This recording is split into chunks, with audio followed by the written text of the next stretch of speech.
হঠাৎ করেই দেশ জুড়ে কড়া সতর্কবার্তা দিয়েছে সরকার, পুলিশ। চারদিকে নানান ঘটনা শুরু হয়ে গেছে। আমি দেখতে পাচ্ছি 111-এর পদধ্বনি। কখন? যেই সময় ডোনাল্ড ট্রাম্পের বিশেষ দূত কাম ভারতে নিযুক্ত মার্কিন রাষ্ট্রদূত সার্জিও গর বাংলাদেশে এসেছেন এবং সরকারের সাথে একটা উত্তেজনাকর পরিস্থিতি আমরা দেখতে পাচ্ছি সার্জিও গরের। এর মানে একদিকে মার্কিন যুক্তরাষ্ট্র বেঁকে বসেছে, নৈশভোজ বাতিল করা হয়েছে। নিঃসন্দেহে নৈশভোজটা বাংলাদেশ সরকার বাতিল করেনি, সার্জিও গরের পক্ষ থেকেই বাতিল করা হয়েছে। আবার মেট্রো রেলের নিচে আবারও বোমা এবং পুলিশের সতর্কবার্তা। আমি স্পষ্টত দেখতে পাচ্ছি যে মার্কিন যুক্তরাষ্ট্র যেটা চায় যে বাংলাদেশ তাদের গোলাম হয়ে থাকুক, চীনের সাথে সম্পর্ক করতে পারবে না। আর যদি মার্কিন যুক্তরাষ্ট্রে গোলাম হয়ে থাকতে না চায় তাহলে বিএনপি সরকারকে ফেলে দিবে বা পতন ঘটাবে। আর বিএনপি সরকারকে পতন ঘটানোর বা ফেলে দেওয়ার উপায় হচ্ছে 111 ঘটানো। যেহেতু এখন পর্যন্ত বিএনপি সরকার টলে নাই, যুক্তরাষ্ট্রের কাছে ওইভাবে নথি স্বীকার করেনি, বরং বিএনপি বেঁকে বসেছে। নির্বাচনের 3 দিন আগে চুক্তি করলেও, মার্কিন যুক্তরাষ্ট্রের হাত ধরে ক্ষমতায় আসলেও এখন বিএনপি বেঁকে বসেছে। এই জন্য যুক্তরাষ্ট্র বেঁকে বসেছে। আর ভারত, ইসরায়েল, যুক্তরাষ্ট্র বাংলাদেশে স্যাবোটাজ করার ষড়যন্ত্র করছে। এই জন্যই জরুরি সতর্কবার্তা। এই জন্য মেট্রো রেলের নিচে বোমা পাওয়া যায়, অঘটন ঘটতে পারে। আর এগুলো সব 111 ঘটানোর আলামত বা পদধ্বনি বলে আমি মনে করি। আমি আল্লাহর কাছে দোয়া করি এবং সবাইকে সতর্ক করছি এবং বিএনপিকে হাত জোর করে বলছি, আপনারা জামাতের সাথে দ্বন্দ্ব মিটিয়ে ফেলুন, এনসিপিকে মায়ের দেওয়াটা বন্ধ করুন। জামাত এনসিপিকে নিয়ে ভারত, যুক্তরাষ্ট্র এবং ইসরায়েলের ষড়যন্ত্র মোকাবেলা করুন, নইলে আপনাদের কপালে বিপদ আছে। 111 ঘটলে প্রথম মাইটটা খাবে বিএনপি, তারপরে মাইটটা খাবে এনসিপি, থার্ড মাইটটা খাবে জামাত। আর আওয়ামী লীগ অটোমেটিক্যালি পুনর্বাসিত হয়ে যাবে। এই জন্যে এই মুহূর্তে জুলাইপন্থী সমস্ত দল, হোক সরকারি দল ভার্সাস বিরোধী দল, সবাইকে ঐক্যবদ্ধ হওয়া ছাড়া কোনো উপায় দেখছি না। কারণ সার্জিও গর আসলে উল্টাপাল্টা কিছু ঘটনা ঘটাতে বাংলাদেশে আসছেন। হ্যাঁ, একটা অ্যাসাইনমেন্ট আমরা বলেছি যে প্রফেসর ইউনূসকে রাষ্ট্রপতি বানানোর রেকমেন্ডেশন, এটা একটা উদ্দেশ্য। কিন্তু ওদিকে ভারত ইসরায়েলকে সাথে নিয়ে যে বাংলাদেশ সরকারকে চাপ দিচ্ছে, বাংলাদেশে স্যাবোটাজ করতে যাচ্ছে, এটাও আছে। ইসরায়েলকে বাংলাদেশকে স্বীকৃতি দিতে হবে। ইরান বিরোধী সৌদি জোটে অলরেডি বাংলাদেশ প্রায় গেছে।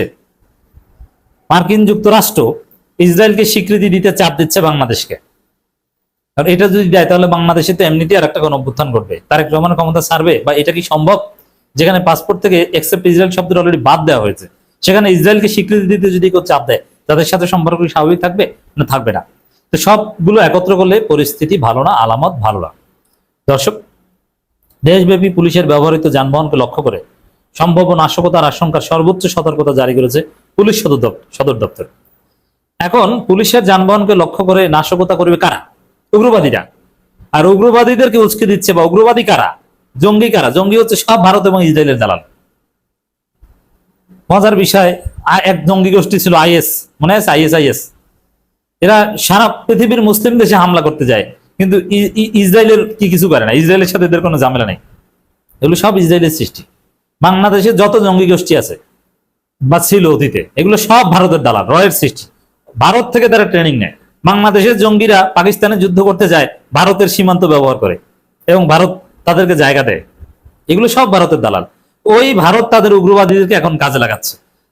যারাই মেট্রো রেলের নিচে বোমা রাখছে, মতিঝিলে আবার মিরপুরে, তারাই পুলিশের যানবাহনকে লক্ষ্য করে নাশকতার ষড়যন্ত্র করছে। এই জন্য জাতীয় ঐক্যের কোনো বিকল্প নাই। বিএনপিকে অবশ্যই জামাত এনসিপির সাথে ঝামেলা মিটিয়ে ঐক্যবদ্ধ থাকতে হবে, নইলে 111 ঘটে যাবে। আমাদের এই তৎপরতা 111 যাতে না ঘটতে পারে। আমাদের সেনাপ্রধান ওয়াকারুজ্জামানের বিরাট দাড়ি, এটা বাহ্যিক দৃষ্টিতে ভালো, কিন্তু আমি এটা সন্দেহের চোখে দেখি। আর মার্কিন যুক্তরাষ্ট্রের চিন্তা দর্শনের সাথে সেনাবাহিনীর ভূমিকা সবসময় সঙ্গতিপূর্ণ থাকে। দর্শক, আর আওয়ামী লীগের যে সফট পাওয়ার তা তো আছেই, সেটা ব্যবহার করার চেষ্টা তো হচ্ছেই। উগ্রবাদী সংগঠনের সদস্য বা দুষ্কৃতিকারীরা পুলিশের জিপ, পিকআপ, বাস সহ বিভিন্ন যানবাহনের উপর হামলা চালাতে পারে। গোয়েন্দা সংস্থার এমন তথ্যের ভিত্তিতে মাঠ পর্যায়ে সব ইউনিটকে তাৎক্ষণিক নিরাপত্তা ব্যবস্থা জোরদারের নির্দেশ দেওয়া হয়েছে। শুধু পুলিশের উপর হামলা, মেট্রো রেলের নিচে বারবার বোমা রাখা হয়। ওই বোমা ব্লাস্ট হলে সাধারণ পথচারীরা নিহত হবে, এর মানে কারো কোনো নিরাপত্তা নাই। এর মধ্যে আবার বিএনপি করছে ভুল। এই জন্য শঙ্কা তো আছেই, অতীতে বিএনপির ভুলের কারণে 111 এসেছিল, এবারও হয়তো আসতে পারে বিএনপির ভুলের কারণে। সজাগ থাকতে হবে, সতর্ক থাকতে হবে। পুলিশ সদর দপ্তরের অপারেশন কন্ট্রোল থেকে পাঠানো এক জরুরি বার্তায় এই কড়া নির্দেশনা দেওয়া হয়। বিষয়টি অতীব গুরুত্বপূর্ণ হিসেবে উল্লেখ করে দেশের সব মহানগরী, রেঞ্জ, জেলা ও ইউনিটের প্রধানদের আদেশগুলো কঠোরভাবে বাস্তবায়নের আহ্বান জানানো হয়েছে। মানে ছোটখাটো কোনো সিকিউরিটি থ্রেট নয়, যে মানের সিকিউরিটি থ্রেটের কথা বলা হচ্ছে অতীব জরুরি বলে, এটা ভারত ইসরায়েলের ষড়যন্ত্রই হচ্ছে। বাংলাদেশে একদম ইন্ডিপেন্ডেন্টলি উগ্রবাদীরা বড় আকারে কিছু করার সক্ষমতা রাখে না, এখানে তাদেরকে লজিস্টিক সাপোর্ট দিচ্ছে। জরুরি বার্তায় বলা হয়, পুলিশের যানবাহনের নিরাপত্তা নিশ্চিত করতে কোনো ধরনের শিথিলতা বা অবহেলার সুযোগ নেই। বিশেষ করে ডিউটির সময় এবং ডিউটির শেষে পার্কিং করা যানবাহনের নিরাপত্তা নিশ্চিত করতে বলা হয়েছে। ডিউটিরত কোনো যানবাহন সাময়িকভাবে থামানোর প্রয়োজন হলে অবশ্যই নিরাপদ স্থানে পার্ক করে সার্বক্ষণিক নজরদারির আওতায় রাখতে হবে। কোনো অবস্থাতেই চালক বা দায়িত্বপ্রাপ্ত সদস্য ছাড়া যানবাহনের নন অ্যাটেন্ডেড বা অরক্ষিত অবস্থায় ফেলে রাখার উপর কঠোর নিষেধাজ্ঞা আরোপ করা হয়েছে। এখানে প্রথমে টার্গেট করা হচ্ছে পুলিশের যানবাহনকে, এরপরে পুলিশকে ধারাবাহিকভাবে এগোচ্ছে। এটাই হচ্ছে রয়ের স্যাবোটাজের প্যাটার্ন। এরকমই অতীতে যখন জঙ্গিবাদী হামলা হয়েছিল এই প্যাটার্নই সামনে এগোচ্ছিল। সরাসরি এসে 64 জেলায় বোমা হামলা করে দিয়েছে তা না, প্রথমে একটু ট্রেলার দেখিয়েছে, তারপরে আসল ঘটনা ঘটিয়ে দিয়েছে। এসব স্থানে নিয়মিত টহল, প্রয়োজনীয় নজরদারি এবং সন্দেহজনক ব্যক্তি বা বস্তু শনাক্তে বিশেষ সতর্কতা অবলম্বন করতে বলা হয়েছে। এই সতর্ক বার্তা যে সত্যি তার প্রমাণ হচ্ছে, আশঙ্কা যে সত্যি তার প্রমাণ হচ্ছে মেট্রো রেলের নিচে অলরেডি বোমা পাওয়া গেছে। পুলিশ সদর দপ্তরের সম্ভাব্য হুমকির উৎস বা নির্দিষ্ট কোনো উগ্রবাদী সংগঠনের নাম প্রকাশ করেনি। এটা কৌশলগত কারণে হয়তো তারা জানে, এবং উগ্রবাদীরা তো নানানভাবে সক্রিয় আমরা দেখছি। একজনের ফেসবুকে বিরাট বিরাট পোস্ট দেয়, জামাত শিবিরকে গালাগালি করে উগ্রবাদী নেতারা, ইনফ্লুয়েন্সাররা, অমুক পুরি তমুক পুরি আছে না, এগুলো সব জঙ্গি। এদের নিশ্চিত জঙ্গি কানেকশন আছে এবং এরা একই সাথে ভারতের দালাল, এতে কোনো সন্দেহ নেই।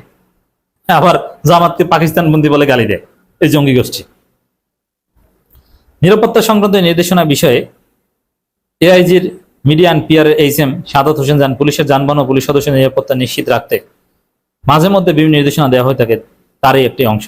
না, এখানে আমি ওটা তো আর বলবে না। সার্জিওগড়ের সফর, মেট্রো রেলের নিচে বোমা, ভারত ইসরায়েল আমেরিকার ষড়যন্ত্র, সবগুলো আমি একত্রে দেখি এবং সবগুলো মিলালে 111-এর পদধ্বনি।